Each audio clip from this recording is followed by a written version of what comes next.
Hai guys, welcome back to Gios Class. Nah, hari ini aku mau menjelaskan tentang salah satu topik yang ada di pelajaran keuangan, yaitu wesel berjangka.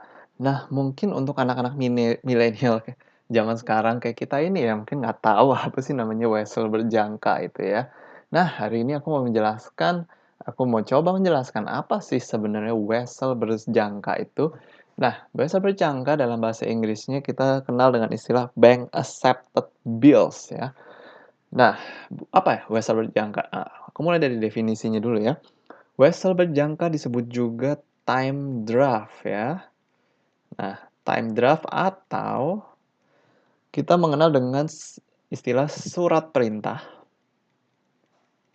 Nah, jadi ini adalah surat perintah ya. Surat perintah yang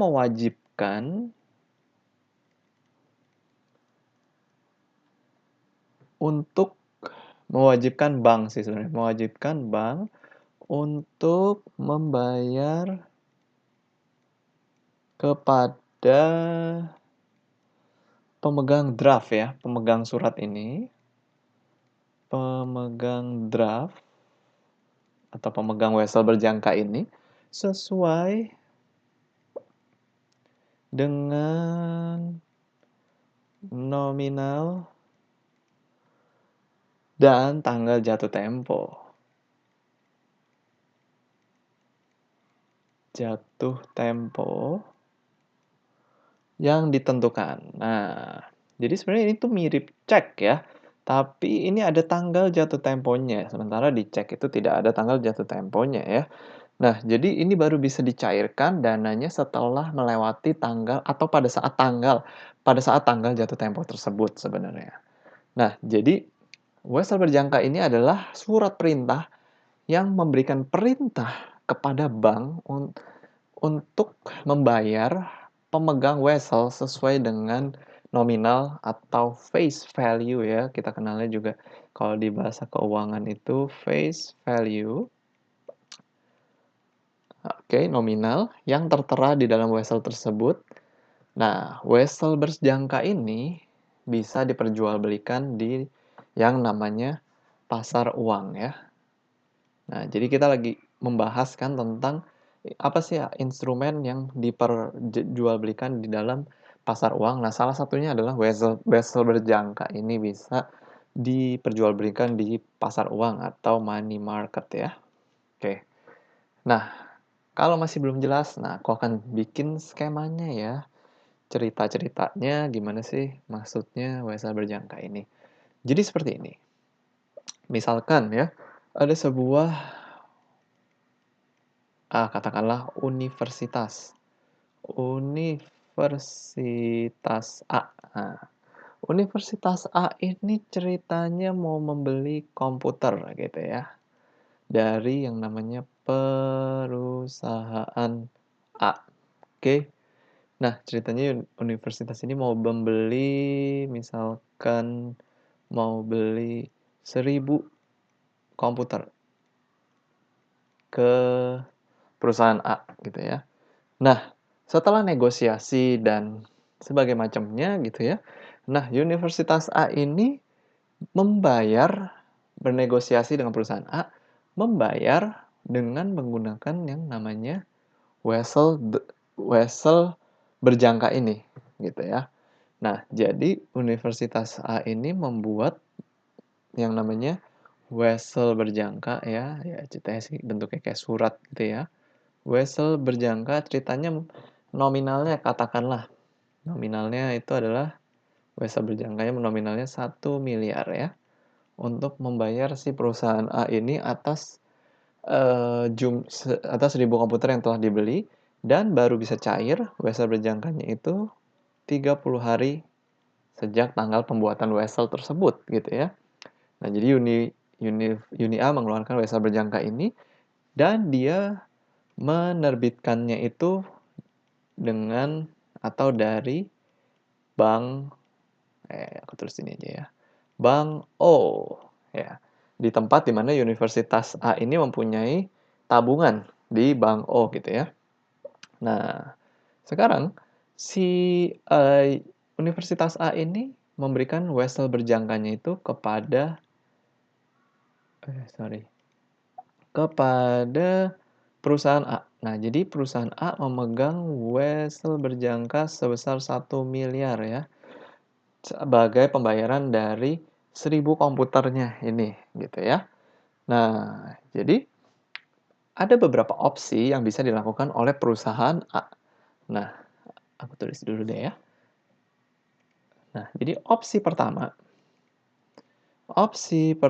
adalah perusahaan A, perusahaan A menunggu 30 hari. Jadi dia menunggu 30 hari dan Bank O akan mengurangi saldo dari Universitas A dan mentransfer ya atau membayar perusahaan A sebesar nominal dari wesel berjangka tersebut.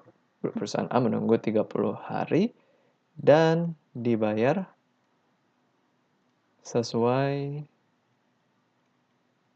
nominal. Atau dalam cerita ini adalah 1 miliar gitu ya. Nah, jadi opsi pertama adalah dia menunggu 30 hari. Dia menunggu pencairan wesel berjangkanya sebesar 30 hari, nanti Bank O akan membayar ke perusahaan A, dia akan memotong saldo dari Universitas A sebesar 1 miliar untuk dibayar ke perusahaan A. Nah, itu adalah opsi pertama. Nah, opsi apa lagi sih yang sebenarnya dimiliki oleh perusahaan A? Nah, opsi kedua adalah jikalau perusahaan A membutuhkan uang, katakanlah dia membutuhkan uang, misalkan ini kan 30 hari. Ternyata dalam 15 hari baru dia jual komputer, dia butuh uang lagi gitu. Untuk ya macam-macam ya, untuk beli, misalkan beli inventory lagi gitu ya, atau untuk perluasan bisnisnya, macam-macam lah gitu ya, kebutuhan bisnis. Nah, opsi kedua, perusahaan A dapat menjual wesel berjangka tersebut. Nah, dapat menjual wesel berjangka tersebut pada pasar uang ya atau money market. Ya, tadi ada aku bilang ini bisa diperjualbelikan di dalam pasar uang atau money market. Nah, tapi diperjualbelikannya itu dengan harga tulisan aku ngaco ya. Dengan harga diskon. Karena dia membutuhkan uang lebih cepat daripada waktunya, jadi dia harus menjual wesel berjangka ini dengan harga diskon gitu ya. Karena harga diskon itu akan menarik pembeli untuk membeli dan mencairkan wesel berjangka ini gitu. Maksudnya membeli wesel berjangka ini sehingga perusahaan A mendapatkan sejumlah uang kas gitu ya. Nah, katakanlah misalkan perusahaan B. Ya, misalkan perusahaan B dia mau membeli wesel berjangka ini gitu ya.